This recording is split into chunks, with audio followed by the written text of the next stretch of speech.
Você já ouviu alguém dizer que não se pode mais falar de gênero na escola? Ou que deveria ser proibido? Mas será que isso é verdade? Olha que tal! O tema de hoje é: falar de gênero na escola é proibido?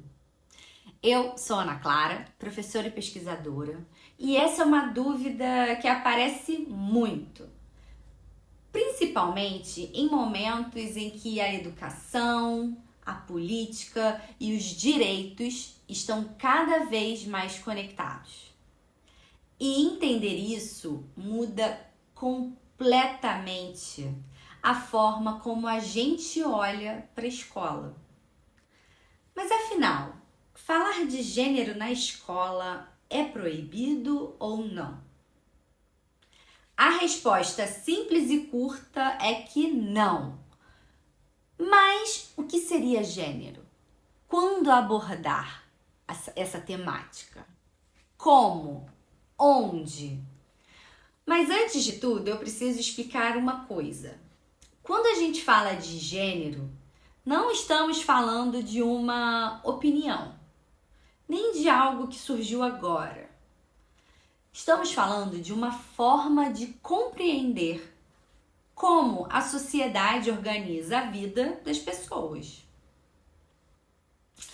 Então, gênero diz respeito às expectativas, aos papéis e às relações sociais que foram construídas historicamente sobre o que significa ser uma pessoa, um ser humano. Geralmente, ela é associado ao sexo biológico.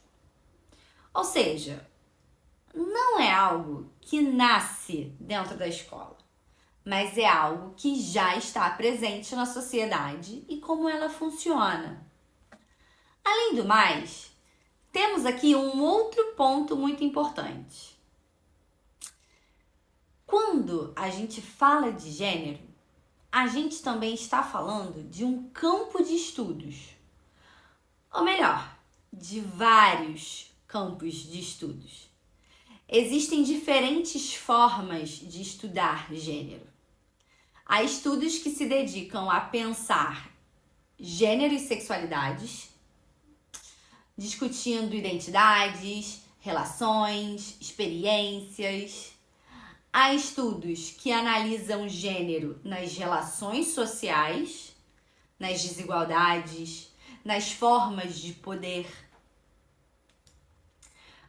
E existe também a perspectiva de entender o gênero como uma categoria de análise.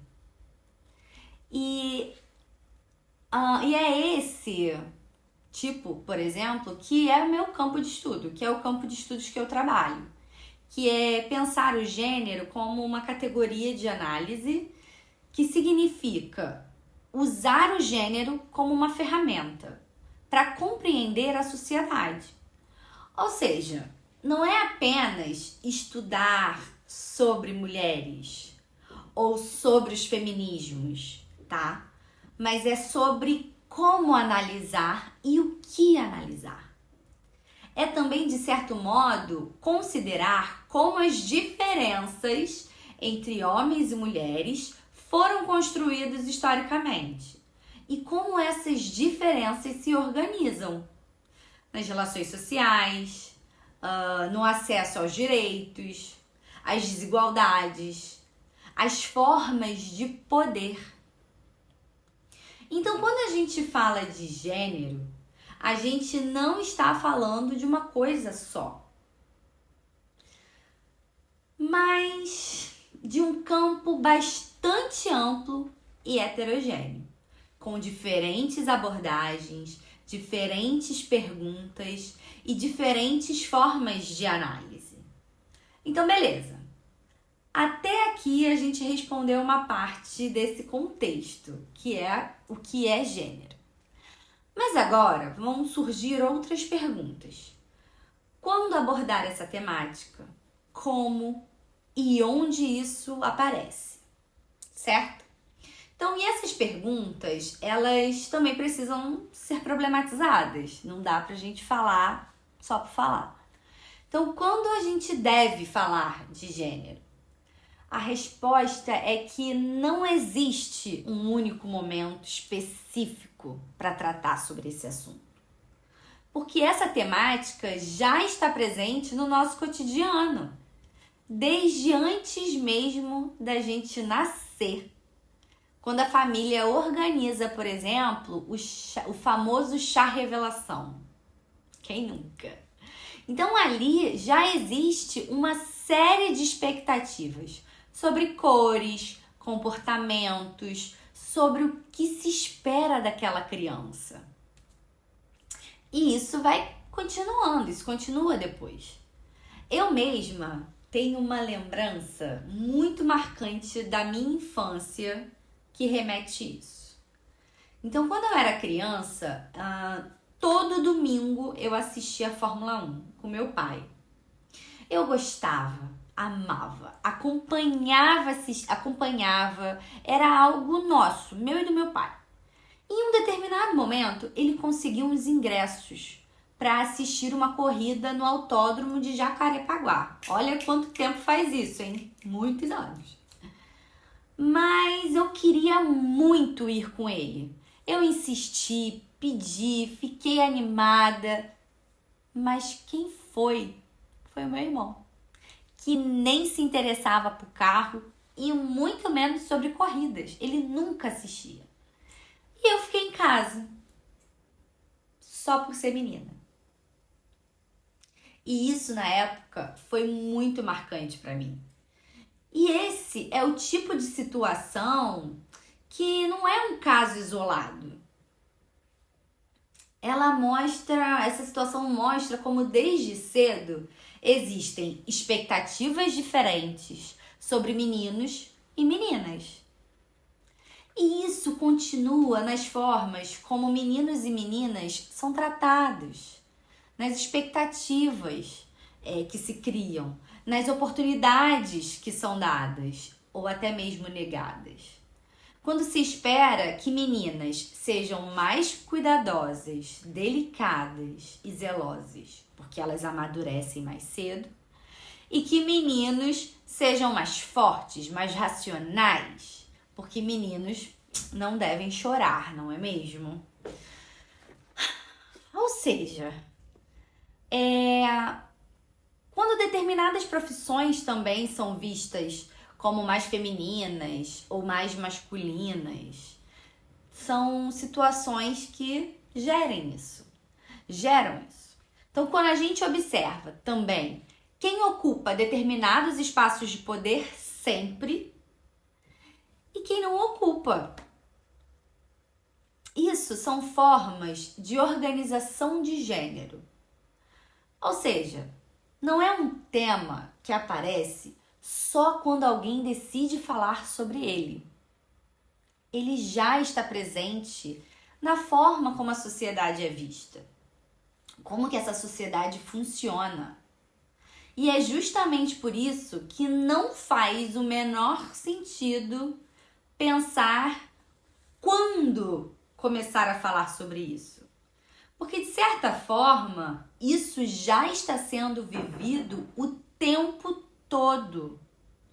O que precisamos definir e entender como a gente escolhe compreender ou ignorar aquilo que já está presente. E onde isso aparece na escola?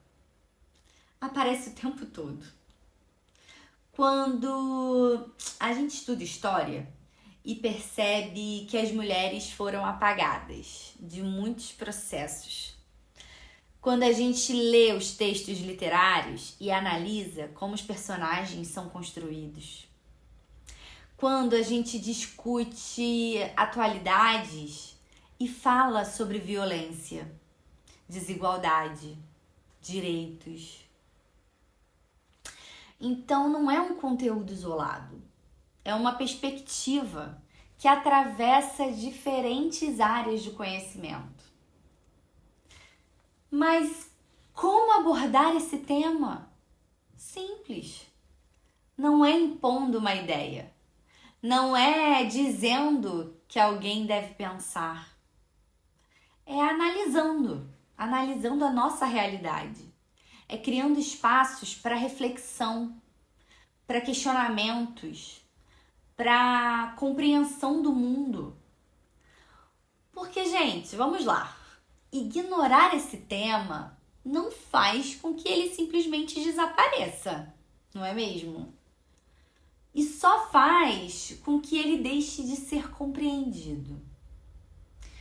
Passado esse período inicial de resistência e entendendo que essa é uma pauta muito necessária, precisamos olhar para outros pontos importantes, como esse tema é abordado, por exemplo.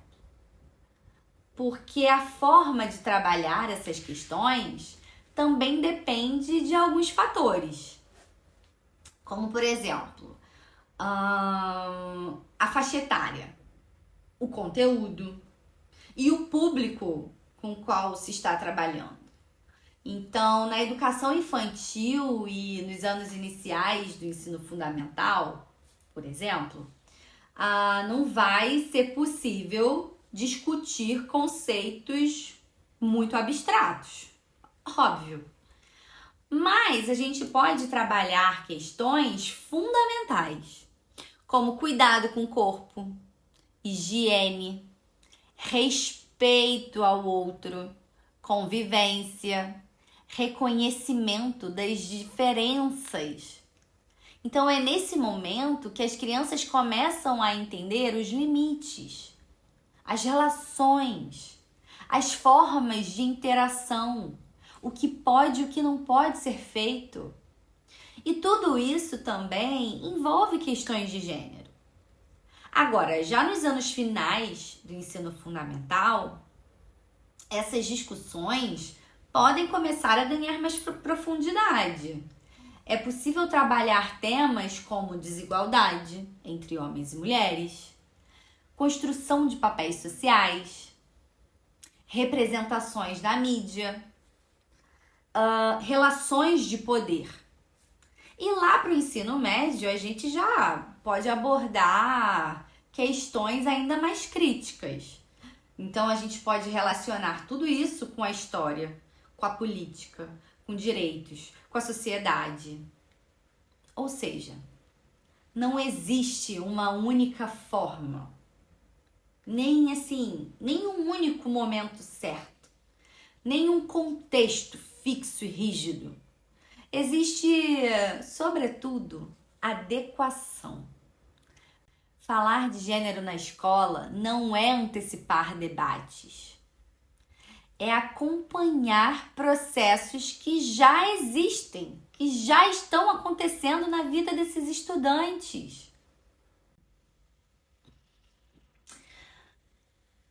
E eu penso que isso qualifica o debate.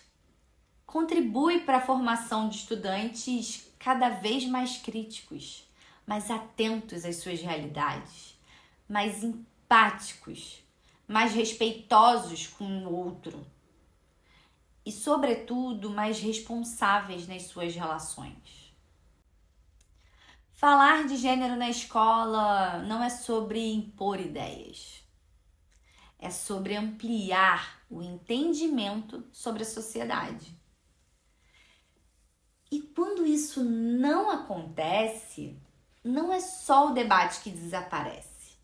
É a possibilidade de formar um olhar mais crítico sobre o mundo. E talvez seja esse o ponto central. Formar cidadãos cada vez mais críticos. Por hoje, ficamos por aqui. Um grande beijo. Y hasta luego.